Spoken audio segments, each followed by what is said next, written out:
Hi guys, welcome. Today I'm making sourdough bagels and I thought I'd take you along. I'm making orange cranberry. I'm going to try a new recipe. The recipe calls for a cup and a half of sourdough starter, which is pretty much what I have. I'm ready to go. So I'm just going to use most of this. And I'm not going to measure because I'm going to eyeball it. I've measured out everything else, but I know that this is about a cup and a half because I prepared it. Okay. To that, I'm going to add 1.5 cups of warm water. I substituted some of the water for some fresh squeezed orange juice for the orange flavor. And I also grated those oranges and I infused my honey, which the recipe calls for a 1/4 cup of honey. And I don't know if you can see that.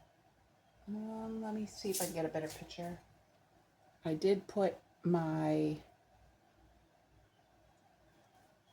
orange zest in with my honey. So I'm going to put that in now.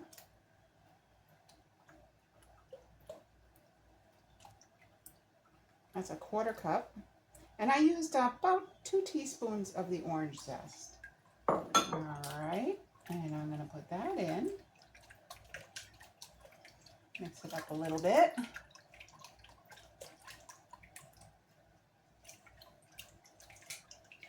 And to this, I'm going to add 4 cups of flour.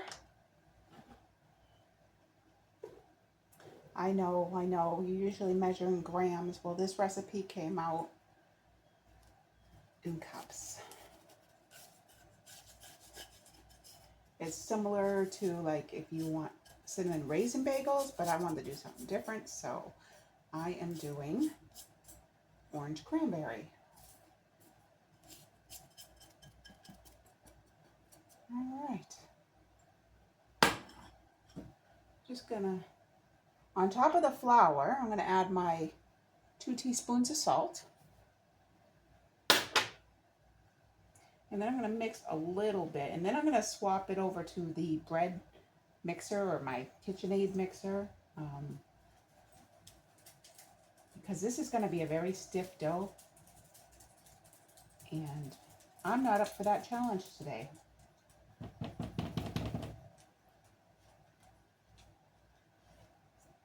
All right, so when you put it on the dough hook, KitchenAid mixer, you want to put it on the lowest possible setting until your dough comes completely together.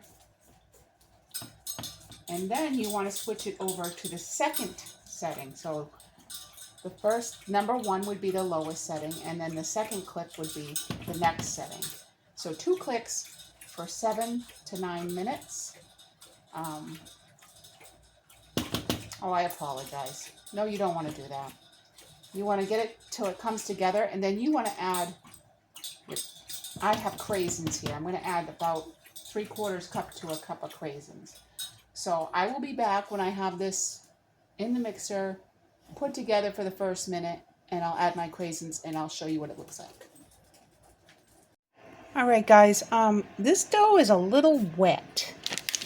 I'm going to add my craisins in. And I'm going to mix it up a little bit, but I might have to add some flour. I'm not sure. Let's take a look. My mixer's a little loud. I'm going to let this go for a few minutes on number 2 and see how it does. Hopefully it will come together a little bit better. I'll be back. You know what, guys? This turned out to be a very sticky dough. Very, very sticky. I don't know if you can see that. It's pretty sticky.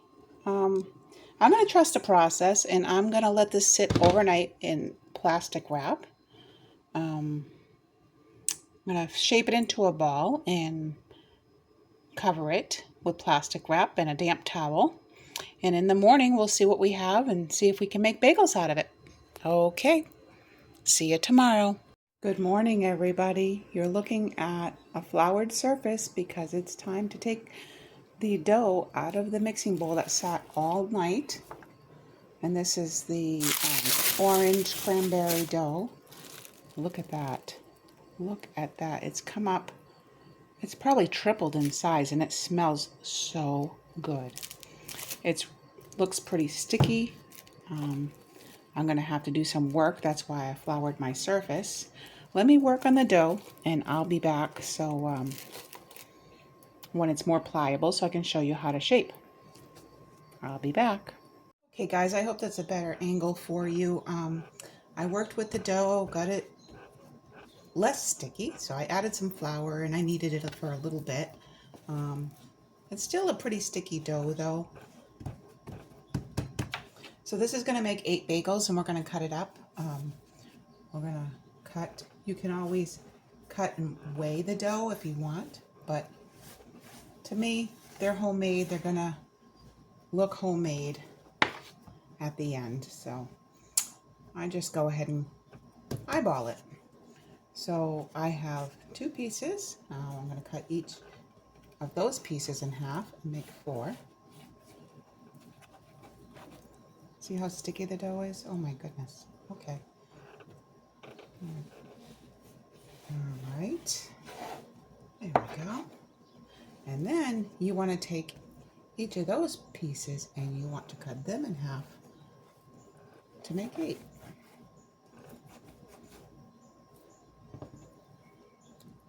Still going to have to use some flour to get these rolled out.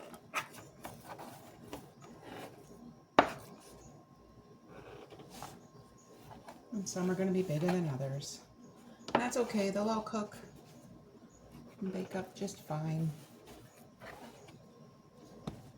All right, let me get some more flour here.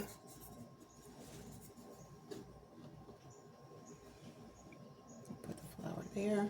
There we go. Flour my hands a little bit. I'm going to work with it. There we go, that's better. All right, so we form a ball like we would be making sourdough dinner rolls. Still a little tacky.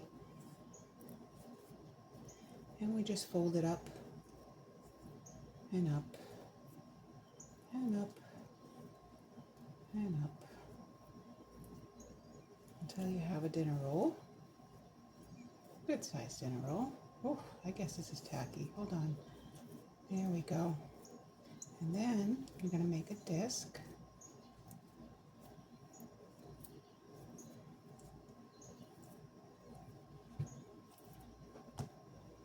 And with the disc, you want to put your thumb through the middle, make a hole, and you want to really stretch that hole well. Because when you put this on, you're going to put it on a baking sheet. You can either cover the baking sheet in parchment paper, or you can put a silicone mat down. I have silicone mats that I use. I know this looks ridiculously huge, but believe me, they're going to sit for an hour underneath a damp towel, and they're going to do their second rise. And when they do that, the hole is going to shrink significantly. So I'm going to get these all rolled out, and then I will come back and show you what they look like. Hi everyone. So these are my bagels, the orange cranberry bagels.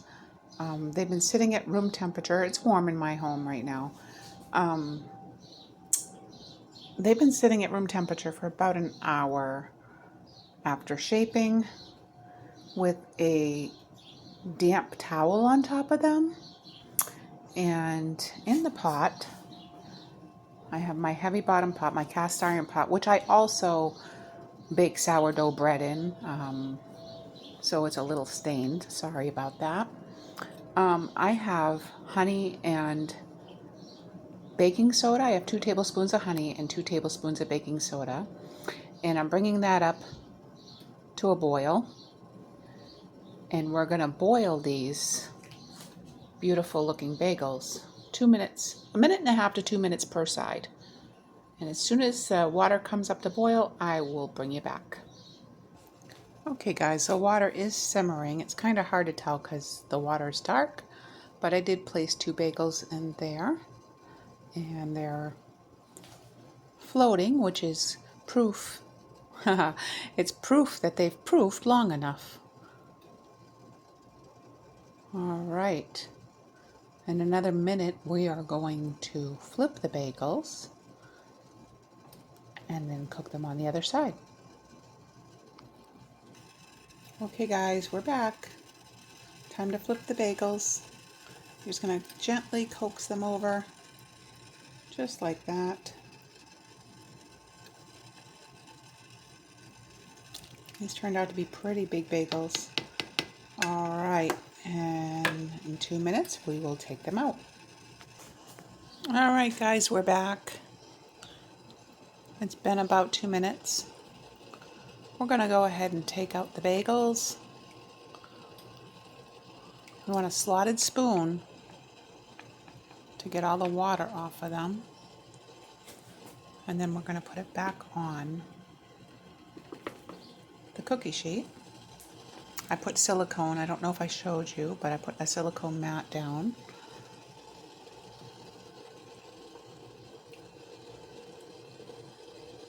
Alright, so I'm going to go ahead and I am going to boil up the rest of these bagels, and then I will come back and show you what they look like before I put them in the oven.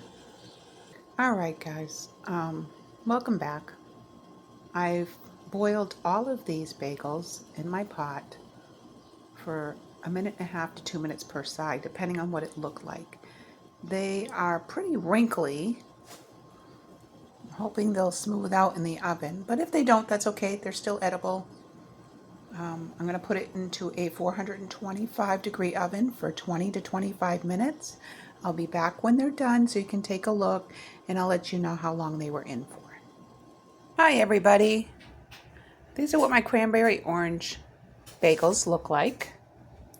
The only thing I need practice with this. They came out a little on the flatter side. I would like them to be more puffy. And I don't know if that's in the kneading of the dough or adding the right ingredients. Kind of made these my own. I adapted the recipe. Practice makes perfect, so we'll get there, but they sure do look good. Thanks for watching. I hope you enjoyed.